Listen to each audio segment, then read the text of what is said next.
that's the kind of power by channeling Jesus in Yes. small things. Yes. And those small things add up into big things, big things. And those are the kind of stories that we won't know until the other side. Hi, friends. Welcome to Captivated. I'm Stacey Eldridge, and I want to start today with a scripture. This is Ephesians 2:10. It says, "For we are God's handiwork, created in Christ Jesus to do good works, which God prepared in advance for us to do." I love that verse. I love that verse for many reasons, but primarily today, what I want to talk about is the handiwork of God. In this moment, I want to talk about that. We're going to flesh out the rest. But what it means actually is masterpiece. We are the masterpiece of God. You are created by the most skilled of all artisans. The creator of the cosmos fashioned you, and for a purpose. So let me just pray for us. Jesus, we just invite you to come, and we ask that you would pull back the curtain, anything that's as a veil over our hearts from seeing you, from believing you, and from receiving what you have for us today. We love you, and we pray in your name, Jesus. So in the book and in the retreat, Captivating, we talk first about the core desires of a woman's heart. They're all intertwined, and they aren't insignificant. They are actually the very place that we bear the image of the living God. The third one that we talk about is a woman's desire to be essential, to be needed, to be irreplaceable. Friends, you know this, that we do not come alive being merely useful or feeling like we're easily replaced. No, think of your own story. When I was a little girl, I loved watching World War II movies, and I wanted to be a part of them. I would dream of just getting old enough, like, I don't know, maybe 14, and taking my braids and tucking them into my helmet and joining in. And it wasn't so much that I wanted to be a part of a war. It was that I wanted to be a part of something heroic and noble. Didn't you? Don't you? See, there is something very fierce planted in the heart of a woman, and it is there on behalf of others, to fight for others. And something wilts in the heart of a woman like flowers without water when we feel ourselves to be unimportant or easily replaced. No. And there's no shame in this desire. This isn't about pride.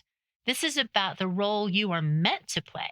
This is about the purposes that God has ordained even before time for us to fulfill. We are made to be irreplaceable because we are made in the image of the living God. So with me today in the studio is my dear friend and amazing teacher, Lisa Beck, who teaches at the Captivating Retreats on this very topic. So welcome, Lisa. Thank you. Thank you, I think. Can we just talk about a few things first? Absolutely. So,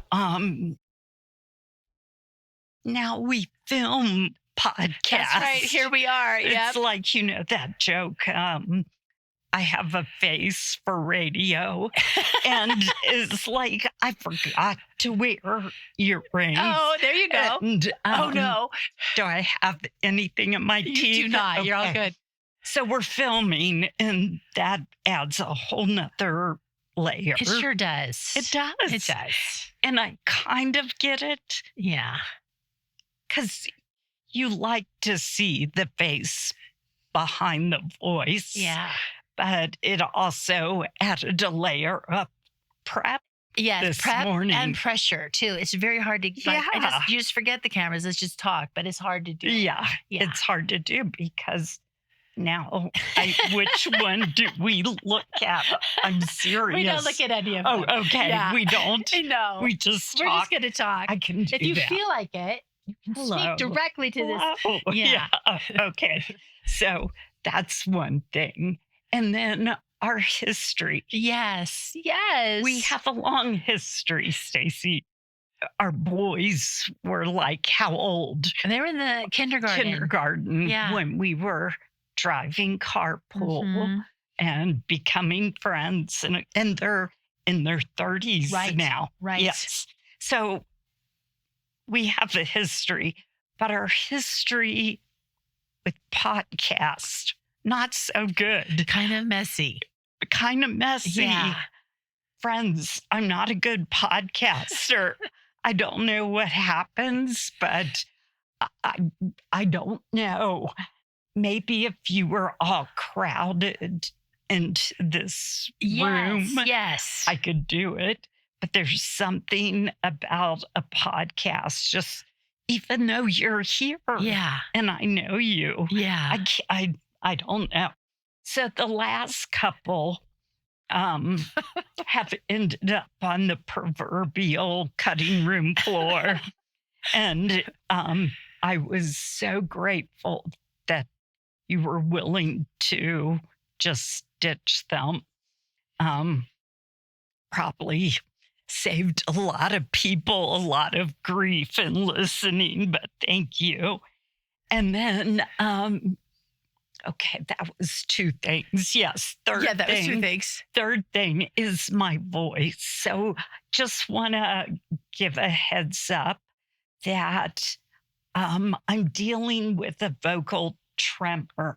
And a vocal tremor is very much, it's called essential tremor of the vocal cords. Okay.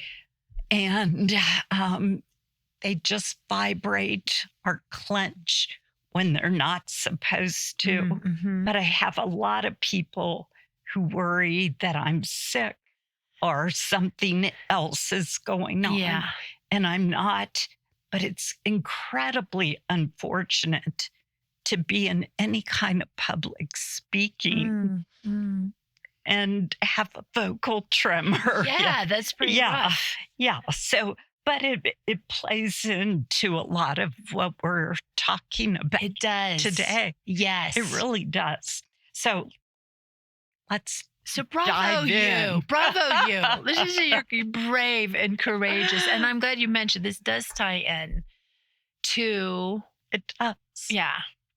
So let's go ahead and dive in.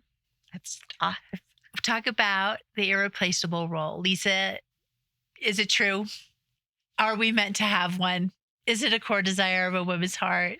I think you can answer that question from your own heart. Yeah.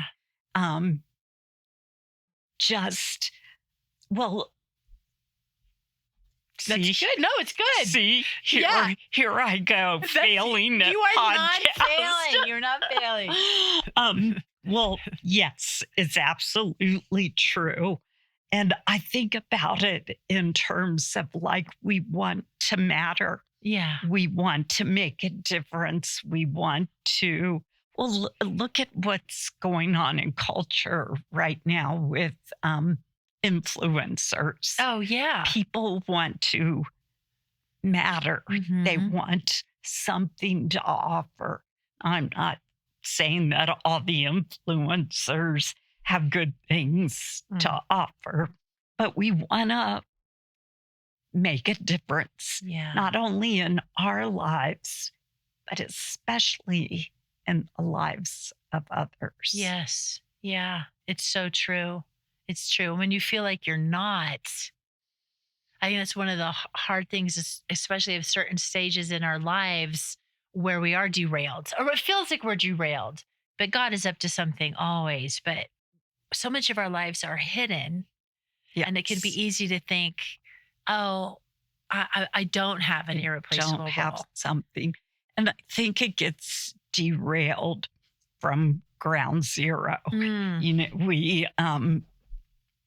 we don't often see what it is that we're offering that makes a difference. Yes. And I don't think that it's very well defined from the pulpit or from Bible studies. I mean, were you ever told you are irreplaceable? You are here right now during this season of history in this family, in this community for a reason. Not in the early years of, and by early years, I mean not for some decades there. Yes. You know? Yeah. So it's not like a consistent theme Mhm. that we are taught. And I think when we are taught, or when it is mentioned, that it's often mentioned in like such a grandiose, big title, big picture, that we forget that the little things, Yes. the offerings we bring, makes a difference, not only in that person, the receiver's day, but maybe a lifetime. Yes. Maybe a lifetime. Yes. And if wow. that's true, then that carries out for generations. Oh, that's beautiful. And it's true. It is true, because I think about in my coming to faith and then learning about who Jesus is, what the gospel is, the role we are meant to play. It was presented to me that it was pretty narrow. If you're a missionary, Yes. then you're doing, and if you're going overseas, then even better. But to have it brought into what you're saying, and I remember this. I remember it's not that hard to think of a time when I was at the grocery store and I was in a low place, and a person just was kind to me, and they just gave me the warmest smile, and it literally changed my day. It was like light breaking through, and God used just that moment, that simple act, to do a huge shift. So if that can make an impact. Yes. Yeah. And we not poo-poo, but we dismiss those little interactions that truly can change somebody's day. Oh, I love that. And multiplied out, it changes their life. But that interaction that you have, you didn't come home from the grocery store and be mad at John. Right. Yell at your dog. Not that you would ever yell at your dog, Stacey. Because it's so good. Yes. But that's the kind of power by channeling Jesus in small things. Yes. And those small things add up into big things, big things. And those are the kind of stories that we won't know until the other side. But I was in a grocery store recently, and I came around the corner, and there was a woman right there, and our shopping carts kind of bumped. And it struck me as funny, and I burst out laughing. And she said, "Oh, a laughing lady." Oh. And then she just went on. But I thought about that a lot. Like, what is she accustomed to? What was she thinking might happen in that moment? Yes. And how different it was because I laughed instead of cursed. Getting mad at her. Oh, that's so good. Yeah. You offer life in situations instead of curses and doom and death. Yeah. I love that it's the little things that matter. So little things matter so much. Yeah. I want to hear more about your own story. Can you tell the story about? Oh, you have a story. Yeah, I'll ask you to tell the first story that you would tell on opening night at a captivating retreat. Oh, preschool? Yes. Oh, preschool. Yes. Okay. So, I got asked to be part of this preschool. And my whole career, whatever you want to call it, has been in education. But high school, I taught high school. I taught, I was a high school guidance counselor. Wow. I did not deal with little people because I don't enjoy them as much as I enjoy. Now, that was before. Yes. Now that has changed. Yeah. But I got invited to be part of this little preschool. And I was just coming out of chemo, just growing my hair back. And I was kind of bitter, kind of like life's a drag and whatever. Not in a good place mentally, emotionally. I was beat up. Yes. Beat up and bald. Yeah. Not good. Not good. So I'm in this little preschool, and part of their daily routine is to greet the teacher with a hug and eyes to eyes. They were delightful. Aww. I could feel my heart start coming alive. And then we would have lessons about worms or plants or whatever.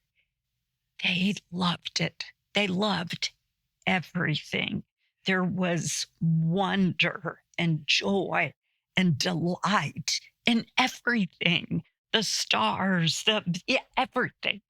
And they were so happy. And my heart started to awaken through their wonder. So they're playing an irreplaceable role. In you. Without even knowing it. Just their delight. Wow. And then I started growing in my love, in my healing and wonder for life. And because I loved those little ones, those 3 and 4 years olds that no filter in your face about anything.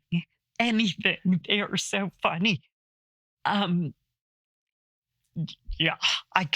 could go down a lot of little bunny trails right now. Can you just do one though? Yeah, just do a bunny trail. Yeah. Okay, can I tell you, Piper? Yes. Can I tell? Yes. Okay. So I had this one little girl, Piper, and Piper was really quiet. And so we assumed she was shy, kind of reserved personality. And she wet her pants. And so we very discreetly, as we always do, usher her into the bathroom, get her all changed and bring her back out so no one would notice. And Piper stood at her table and she slammed her hand down on the table and she said, "Well, I wet my pants." And it was so beautiful. Her like, no pretense here. No, this happened. This is who I am. And I'm not ashamed. And here it is. I love their freedom. I love their freedom. In Matthew, where it talks about unless we become like a little child. And I think we really change that into something that it's not. Because when children are happy, they are so happy, over the moon about dirt. Yes. And then when they are sad, they didn't get their favorite color plate. They are in the pits of despair. They can't deal. And I think that's part of what Jesus is asking there, that we live without a fig leaf. We live without a filter. We are all good, or we are so sad about forgetting our earrings today. You It know, just feels like being fully alive. they are so alive. Mm. So that transferred into me being more alive. Yes. But then my love for them transferred into a voice into their parents' lives. So in a place in my, let's see, I would have been in my late 40s when I started. And I would not typically have rubbed shoulders with that many 20 and 30-year-olds. Yes. Because I just wasn't in that circle. But because I loved these kids and I was invested in them, their parents looked to me for a voice as well. So it kept growing. Yes. It kept growing and turning into an irreplaceable role for that season. Yes. You know, some of those relationships continue. Some of my first wave of preschoolers are now graduating and entering college. Oh my and goodness. It's like seeing them as grown-ups is so fulfilling and so good. But their parents, I have relationships with. Wow. I know. Would you ever guess? No, no. You would diminish that. I mean, our world would diminish that. Totally. I diminished it. Yeah. No, I teach high school. I'm not going to teach preschool. That's dumb. Yeah. That's even in, I taught Sunday school in church, and that role gets diminished. Totally diminished. And yet, if you look at the statistics, it's so high for an adult. They came to faith as a child. Yes. Yeah. Like, it's really important. There's a couple things that you said besides that glorious story, but in it you also said in that season. Yes. So what I'm hearing is that it shifts. It shifts. It shifts. And this was something I was not ready for. You know, I kind of thought that once you found your lane, you know, what you're good at and what your ministry, whatever that is. Yes. And I hope we'll have time to get to that because it is as wide as the heavens. But it shifts and changes. So what you thought you knew is really, oh, this is me. This is what I do. Can shift and change. Yes. And if you're not in that river of life flowing with whatever Jesus is doing, then it can feel really bad. It can feel really bad anyway when you have a start and a stop or a shift. Yeah. It can feel it can throw you. Yes. Yeah. And yet we're saying it's actually normal. It's actually necessary for our growth. You know, you don't want to become stagnant. You don't want to, I'm not saying like if you're gifted in music, that's going to shift and you're suddenly going to become a welder. You know, maybe. I don't put anything past Jesus anymore. Nothing. But I forgot where was I? No, but it can shift. And it can shift. Yeah.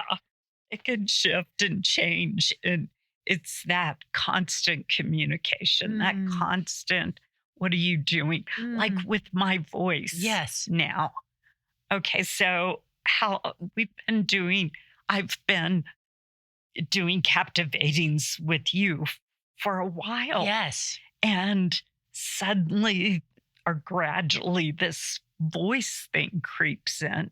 And so now I'm always asking God, Jesus, Holy Spirit, what are you doing? Are you asking me to step aside, put this on hold? Are you, Right. I'm asking the question. Yeah. Yeah. I think it's always good to ask the question. Yes. Regardless. We're always asking about this podcast. We hit. What do you mean? We'll ask, is this what you still have? Do you want us to keep offering the Yeah. podcast? Yeah. Because just being open-handed, or is there a different iteration of offering? Or but for you, the assault on your voice is so personal because you have such a powerful voice and things to say. So you're pressing through. I'm just so thankful. I'm so thankful. Thanks for that. Because sometimes it can feel foolish. Like, why am I even trying? Why am I risking embarrassment or misunderstanding? And so I think that's part of this whole what is your role? Where is your flow? Yes. Is a risk. It is. It is. And I wish it wasn't. I do believe the things that you offer come out of natural giftings, God giftings, things that you flow in well, are things that you're alive to, that you enjoy. Like, I will never, I probably shouldn't say never. Did Jesus hear that? Oh no. But I'm probably not going to be a backpacking guide, taking women into the mountains to find more of God. Yeah. Not on my plate, not my wheelhouse at all. But storytelling and teaching, educating, diving into an audience, into a subject matter. I love that. And here comes a blip. And Jesus, what do I do with that? What do I do? I'm not sure. And so right now, I'm in a season of having an invitation, like from you, or I went to did a retreat in Texas over the winter. And it was, the invitation came. Yes. And I had to let them know, okay, here's the deal. My voice is not smooth. I don't always come out well. I have good days and bad days. Are you up for that? Is that work for you? And then to take it to God, take it to the throne. And then it's a risk because I never know. Yeah. I never know how it's going to come out. I know. I'm gleaning so much. I'm hearing so much. Good, open-handed. I feel like we're off track. No, we're so not. Open-handed, humility, asking God, yielding to Him, saying yes, being pliable as He leads. Can you give other examples, just of other women, particularly irreplaceable roles that are out there? Help me. So are you thinking like other women that have stories that are okay? Yeah, I can do that. I can do that. Okay, so I have several friends and several examples that I use, or not even friends, just people I've learned about that use the moment, the small, the big, to impact lives.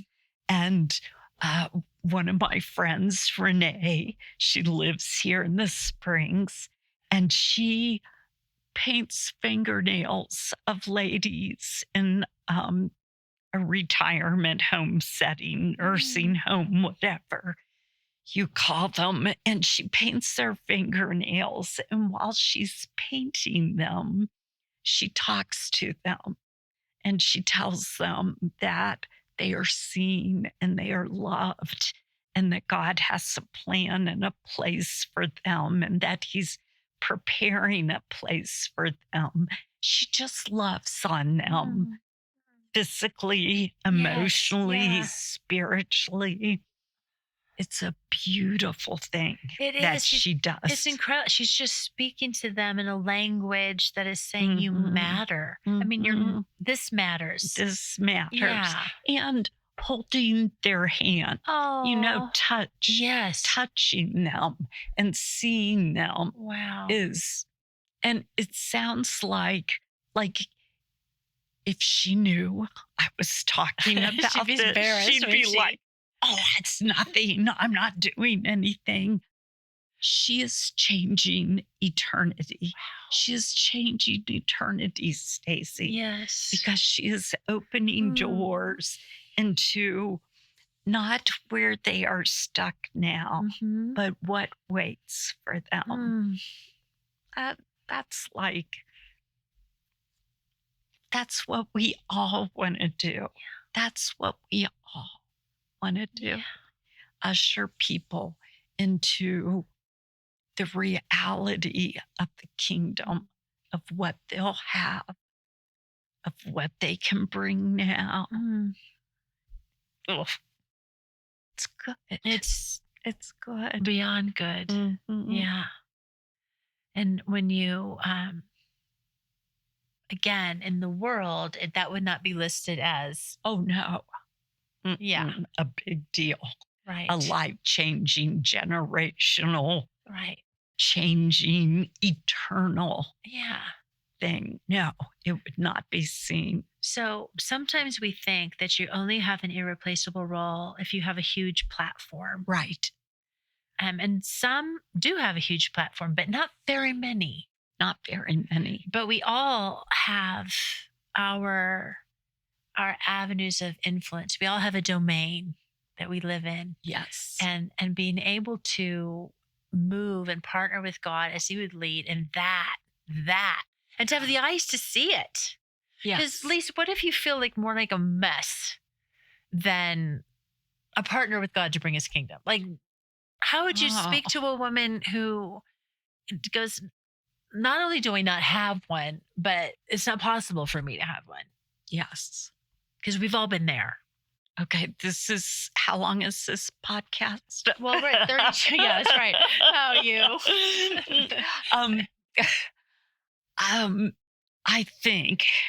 I believe I have seen in my life, because I consider myself a beautiful mess.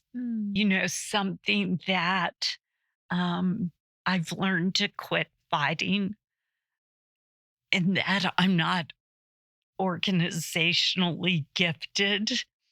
Like you can tell, I've got sticky notes and a whole pad of paper, and I'm just not really that organized. So what the world would tell me is that until I get this all together, right, I don't have anything to say or offer. But I have found the opposite.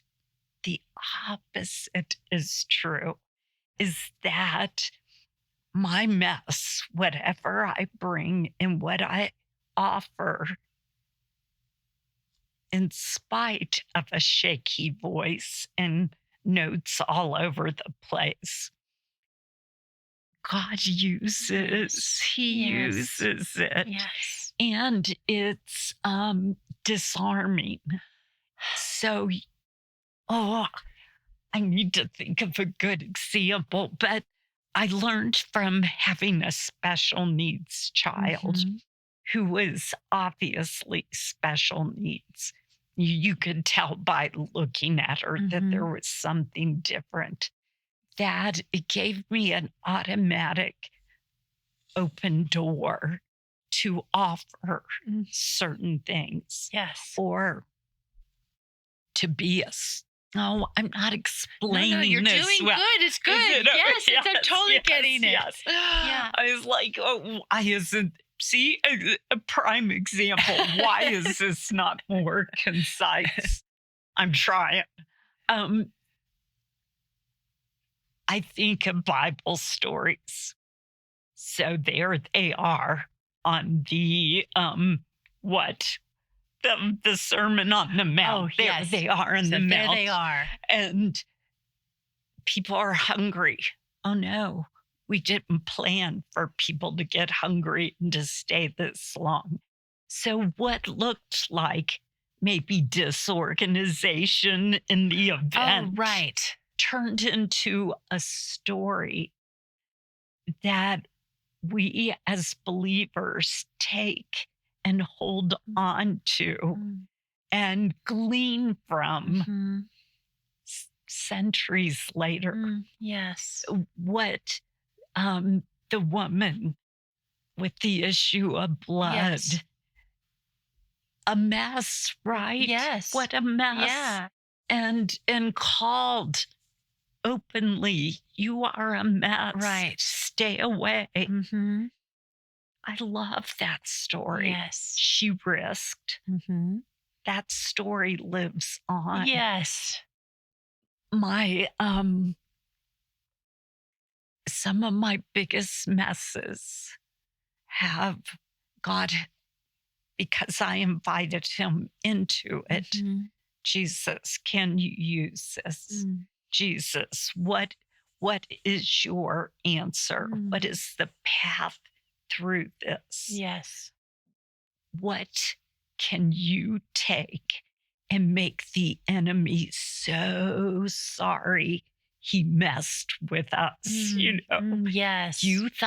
The enemy thought he was going to totally derail me in that.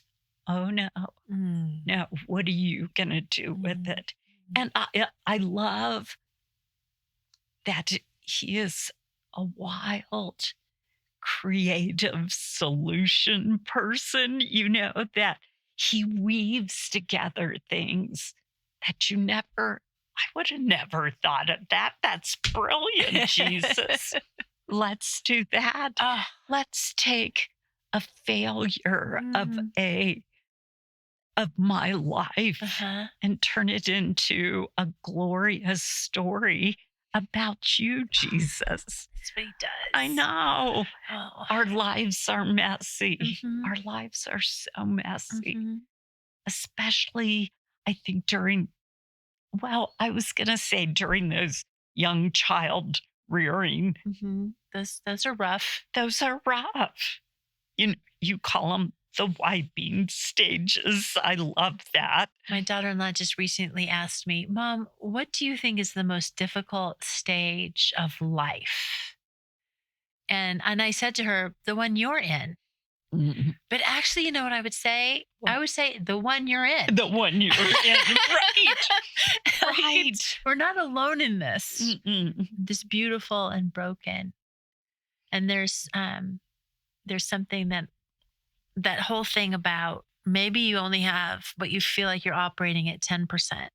Yes. But your 10% very likely could be 100% of what somebody needs. So just that, the beauty of Jesus and his intersection and his interception and what he does, multiplying.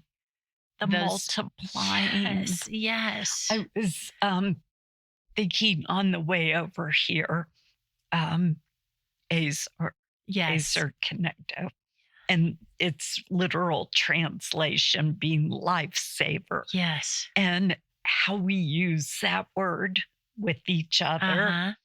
Like you take somebody a meal.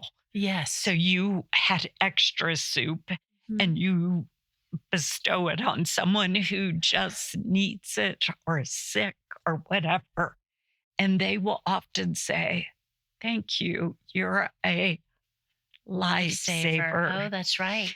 And think about how we cover each other in a community, whether it be at church or work or in your neighborhood. We are called to serve one another. Yes. I think Yes. like a lot of times, irreplaceable role is couched in the language of neighbor, love your neighbor as yourself, but it doesn't really spell it out of what that looks like. And we are lifesavers to that mom in the airport that's got a kid in a stroller and a toddler, and she's not making it to the gate on time. We can be a lifesaver right then. We can be a lifesaver, like we talked about in the grocery store, with a smile. Yeah. You can be a lifesaver for letting somebody get in front of you in traffic instead of flipping them off. Yes. Yes. And yes, those kind of things, they don't get the attention. They don't get applause, but you're being a lifesaver. And I don't mean to diminish. Does it sound like I'm diminishing it's those just things? the moments that matter. It's moments, moments that accumulate into a life. Hey, friends, we're going to pause right there because this conversation is so good that I want to extend it until next time rather than cutting it short. There's just so much richness and goodness here. So we're going to pause now, but join us next time for the continuation. God bless you.